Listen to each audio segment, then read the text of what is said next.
Hello guys, so we have this year's big box office failures.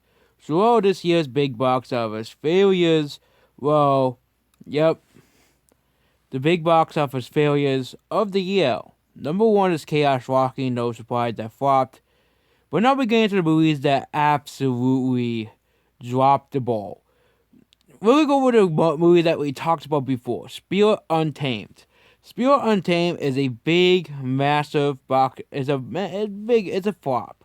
The movie lost $22 million according to my math at the box office, which basically means this movie is not gonna make money at the box office. Again, it might make money through other means, but I highly doubt it will.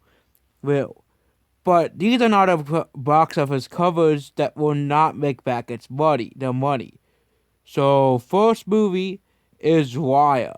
Wire is a movie that exists. It is highly praised by Disney fanboys and they're all over the place. But despite the Disney fanboy praise, this movie is lost $95 million to $150 million at the box office.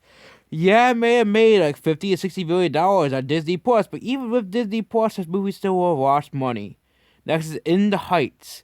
In the Heights is another box office flop. No one really cared for In the Heights. They were hoping this movie would overperform at the box office, but even if this movie overperformed, it had abysmal legs at the box office. It would still lost around $40 million. So either way, In the Heights would have lost money. So even if this movie, The Hitman's Last Bodyguard, again, is a sequel to a sequel that nobody asked for, and not many people really cared for the first movie, it really did well because it released in August, which typically is a leggy month for movies. So yep. Next is Space Jam: A New Legacy. Oh, here we go, Space Jam: A New Legacy. This movie, according to my math, lost $175 million. The movie has a $150 million budget, but only made $125 million at the box office. Yep, that's massive.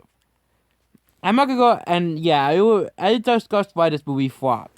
It is because people don't like the actor and people don't like the movie in general. Next is Jungle Cruise. No surprise at this one. Jungle Cruise is a $280 million loss currently for Disney.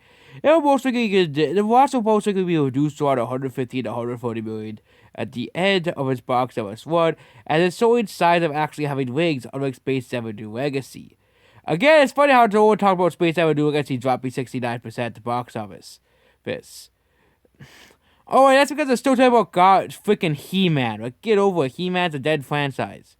But yeah, Jungle Cruise, yeah, flop. Disney's gonna lose a ton of money on this regardless. Next is Stillwater, again $60 million flop. Same for Green Knight. We have the two new movies of the list: Snake Eyes and The Suicide Squad. Actually, Snake Eyes was already on this list. Snake Eyes, no surprise because people didn't really care for the movie. It's at a currently $108 million loss. As the movie needs to make around $120 to $140 million. The Suicide Squad, $170 million loss. Suicide Squad is probably the only movie on this list that might actually make back its money, considering it released in August, and August movies typically have decent legs. It really depends on how it drops on its second weekend. If it does Cruella-like legs, then it might actually soften its loss at least, by $60 million, and internationally by $100 more million. Read the movie only had $40 million. So I think out of all these movies, the Suicide Squad is probably going to lose the least amount of money compared to Space Jam and Jungle Cruise. So yep, despite this, we had some box office successes. F9 has made a ton of money, and yep, Phantom Menace members are probably wondering where's Black Widow. Where is Black Widow? It only made $350 million. Well, of course, they always forget the Disney Plus numbers, whereas according to Saber TV, it's at $140 million. Where's Tom and Jerry and Mortal Kombat? Well, yes, these movies have had small losses at the theaters. Tom and Jerry again released before Godzilla vs. Kong. It still did pretty well at the theaters. Despite its release. And of course it likely made money on Blu-ray and DVD despite knocking a DVD despite not getting a Power Pack for some reason, despite Godzilla vs. Kong gained one and Wonder Woman gained one. And Mortal Kombat not gained one. In the Heights, nobody gets Kombat in the Heights. No one's gonna buy that anyways. But same thing with Mortal Kombat, it will most likely make back its money on Blu-ray. It will most likely make its money on DVD and on demand, and of course HBO Max sales as well with Tom and Jerry. So Mortal Kombat and Tom and Jerry are not financial losses either. So yep, they're not on the list anymore, like I put them last time. Because Mortal Kombat likely only lost $10 to $20 million, which is very easy to recover the, the, especially if it's a bigger movie. I don't think Stillwater and Green Knight are really going to recover the losses. And Green Knight probably won't flop at the end because of how well received the movie was. But usually a movie is well received by movie critics. Doesn't mean it will do well on Blu-ray.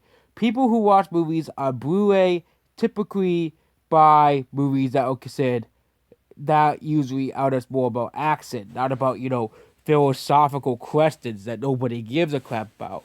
So yeah, there we go. So yeah, 2019 of course had its fair share of box office flops, so no wonder why it is. And actually they have here, and box office number of box office flops is increasing, and most likely it is actually increasing. The number of box office flops are increasing. That's because of more movies. That's because more movies are releasing. When more movies are releasing, more movies are likely going to lose money as more releases are going to cannibalize into each other's money. Yeah. Yeah. And yep, that's basically it about this video. Goodbye.